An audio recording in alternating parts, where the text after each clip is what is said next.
नमस्कार, आप देख रहे हैं बिहार उज्जवल न्यूज। मैं चेतन थिरानी। आइए देखते हैं आज की ताजा खबर। आज के प्रेस वार्ता का उद्देश्य यह है कि कास्ट जाति को आज लोग राजनीतिक रूप से हाशिए पर लाने के प्रयासरत हैं। हमसे बड़ा राष्ट्रभक्त कोई नहीं है, लेकिन हमारे राष्ट्रभक्ति को लोग कमजोरी समझ रहे हैं और कमजोरी समझ के कास्ट समाज को हाशिए पर लाने का प्रयास कर रहे हैं। तो हम आज पूरे बिहार के कास्ट मतदाताओं 243 विधानसभा के कास्ट मतदाताओं से हम आज अनुरोध करना चाहते हैं कि वो अपने मत का प्रयोग जहां जहां से कास्ट उम्मीदवार खड़े हैं वहां अपना वोट दें, और जहां से कास्ट उम्मीदवार एक भी ना हो वहां नोटा में वोट दें, अपनी शक्ति का प्रदर्शन करें। तो इसीलिए हम आज आए हैं। हमें कमजोर समझा जा रहा है। हम किस रूप से कमजोर है भाई?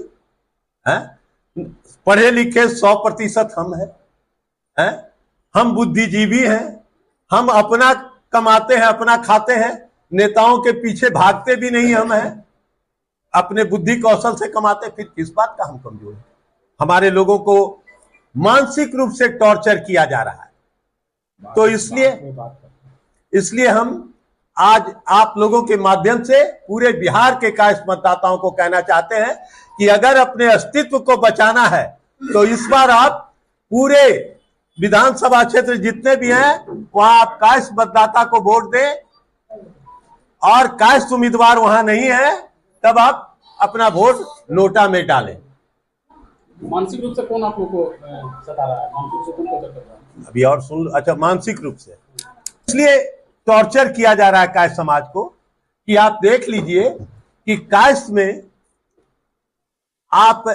हम एक छोटी सी उदाहरण देकर बताते हैं। उत्तर प्रदेश में बरेली से डॉक्टर अरुण सक्सेना 5-6 बार के एमएलए हैं, और 5-6 बार के एमएलए रहने के बावजूद उन्हें राज्य मंत्री बनाया गया, वन एवं पर्यावरण को। और जो अनपढ़ लोग हैं, जो शपथ भी अपना ठीक से नहीं ले सकते हैं, उनको कैबिनेट मिनिस्टर दिया जाता है। तो ये हमारा टॉर्चर नहीं है तो और क्या है? ये टॉर्चर नहीं है मेरा। हम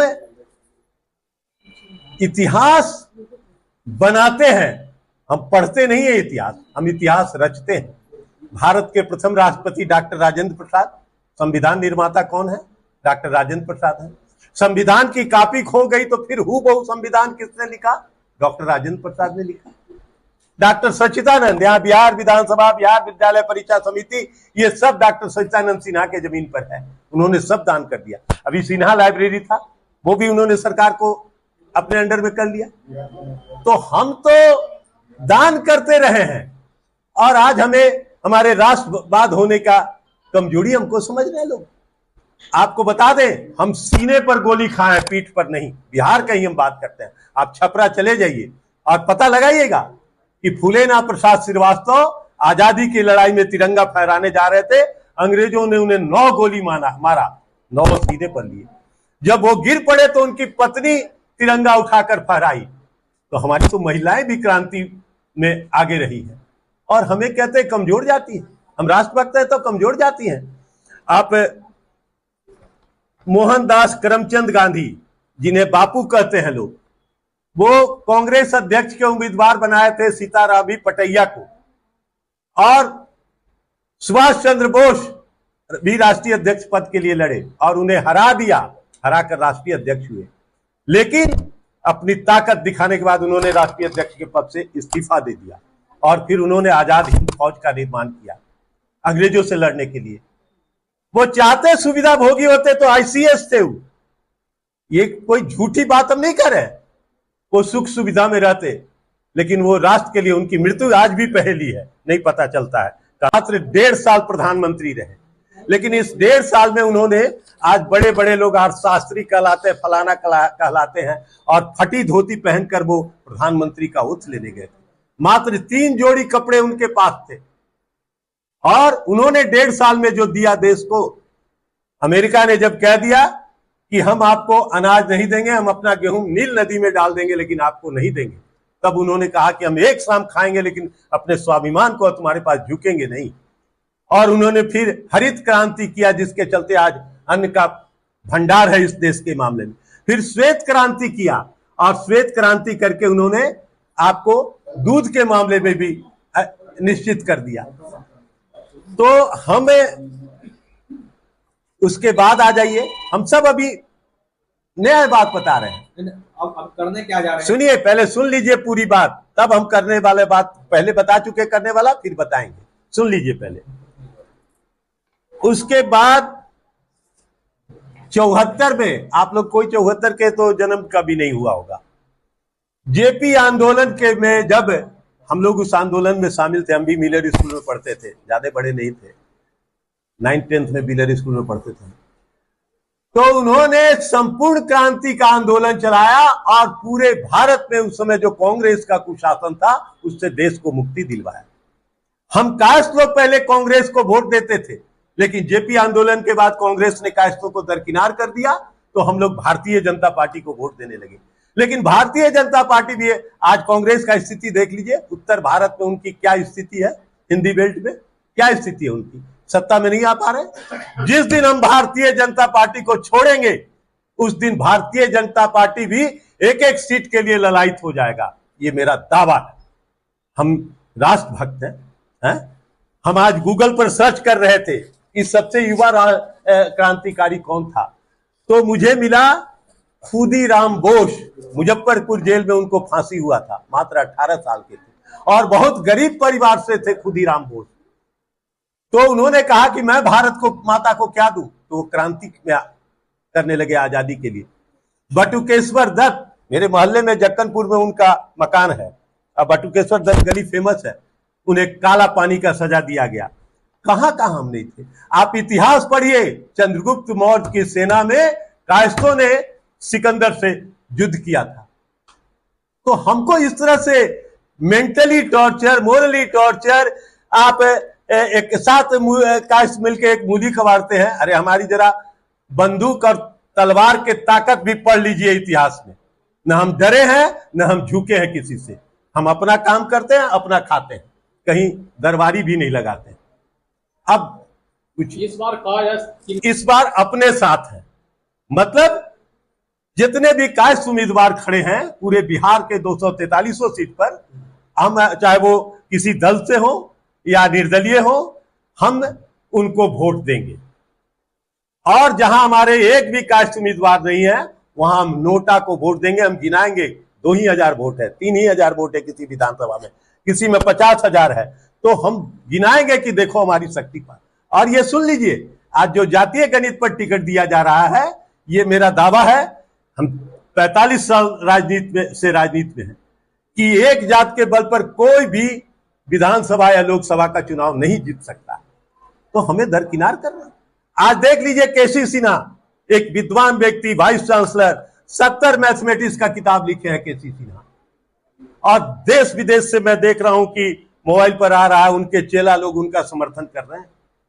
और मुझे विश्वास है कि केसी सिन्हा, जो अभी कायस्थ नौजवानों ने जो तरुणाई लिया है, केसी सिन्हा निश्चित रूप से जीतेंगे। 1980 में भारतीय जनता पार्टी बनी थी, तो उस समय भी डॉक्टर शैलेंद्र नाथ श्रीवास्तव चुनाव लड़े थे, कोई संगठन नहीं था, लेकिन लोग प्रोफेसर थे, उनके शिष्य लोग लगते गए और शैलेंद्र नाथ श्रीवास्तव 80 में जीते। आपका कहना साफ साफ है, किसी पार्टी का समर्थन नहीं करें, लेकिन किसी भी पार्टी का उम्मीदवार हो वो कायस्थ होगा, उसको वोट देंगे एकदम। जिस विधानसभा से कायस्थ नहीं होंगे नोटा दबाएंगे एकदम। आप इकाई सभा के नाम से ही 3-3 लोग, हाँ, हम एकजुट हैं। ये कारण तो नहीं है कि आपका नहीं, 3-3 लोग नहीं, नहीं, हम एकजुट हैं। आप कोई एक बात बता देते हैं हमको। लोग बेगूसराय एक बार गए तो लोगों ने कहा भैया यहाँ 2-3 संगठन हो गया है, इसमें बुराई क्या है। पहले आप एक संगठन में 10 व्यक्ति को बुलाते थे, अब 3 संगठन है तो 10-10 व्यक्ति तीनों जगह एक्टिव तो हैं, 30 व्यक्ति एक्टिव तो हो गए। आज आप व्हाट्सएप खोल लीजिए, मेरे पास 50 से 60 व्हाट्सएप केवल कास्ट का, ऑल इंडिया में कास्ट जग गया है। अब अच्छा, ये जाति की राजनीति कब से करने लगे आप? तो कभी जाति की राजनीति नहीं? जाति की राजनीति हमने नहीं किया, लेकिन राजनीतिक दलों ने मजबूर किया। आज वो टिकट देख रहे हैं, जाति देख देख कर टिकट देख रहे हैं। कार्यकर्ता को कहाँ टिकट? 15-20 साल से कुम्हरार में आपके जाति के विधायक थे, आपके जाति के विधायक थे 15-20 इस बार भी अगर किसी और जाति को मिला टिकट तो क्या दिक्कत होगी? नहीं, केवल कुम्हरार मेरा प्रश्न नहीं है, हम पूरे बिहार के लिए कर रहे हैं बात। आप देख लीजिए, दरभंगा से कभी शिवनाथ वर्मा एमएलए हुआ करते थे और कैबिनेट मिनिस्टर भी बिहार के रहे, उनको टिकट हटा दिया, दूसरे जात को दिया। आपको पूर्णिया से, हम नाम नहीं लेंगे कौन उम्मीदवार लड़ रहे हैं, हमके सब पता है, पूर्णिया से 7 बार एमएलए रहा कायस्थ समाज और उसके बाद दूसरे जात को टिकट दिया गया। मोतिहारी से कायस्थ को हटा के दूसरे जात से, हम कहां कुछ बोले, हम तो कभी विरोध नहीं किए। हम कहे हम तो राष्ट्रवादी हैं, हम तो देशभक्त हैं, हम वोट दे। लेकिन अब आप पानी हमारे सर से ऊपर जा रहा है। आप हमारा 1-2 सीट था उसको भी हटा दिए। नरकटियागंज से रश्मि वर्मा का टिकट काट दिए, अरुण सिन्हा को टिकट काट दिया। अगर अरुण सिन्हा उम्र दराज हो गए तो टिकट काट ही दिया, तो किसी दूसरे कास्ट को क्यों नहीं टिकट दिया? रश्मि वर्मा ने स्टैंड नहीं की, उन्हें दले जाके फिर से समर्थन वापस ले ली। हाँ, वापस ले ली। तो उसको एकजुटता कहाँ है कास्टों में? नहीं था, खड़ा होकर आप लोग पीछे थे। सारा लोग वो हमारे अखिल भारतीय कास्ट महासभा महिला मोर्चा की राष्ट्रीय अध्यक्ष खुद हैं, वो खुद रश्मि वर्मा राष्ट्रीय अध्यक्ष है। आगे लड़ी क्यों नहीं? नाम अब नहीं लड़ी, कुछ कारण होगा वहां, लेकिन वो तो खुद राष्ट्रीय अध्यक्ष है महिला मोर्चा की। राजनीति करना कायस्थ के लिए आज मजबूरी हो गई। तुम किससे हो? परिस्थिति अनुसार हम लोग कर रहे हैं। पटना। सबसे बड़ी दुखद बात है कि कायस्थ विधायक जो जीते हुए विधायक हैं उनका नाम काटा जा रहा है, हारे हुए विधायक नहीं है। रश्मि वर्मा जीती हुई विधायिका हैं, अरुण सिन्हा जीते हुए विधायक हैं, और यह भी निश्चित था कि अरुण सिन्हा को अगर टिकट दिया जाता तो हारते नहीं।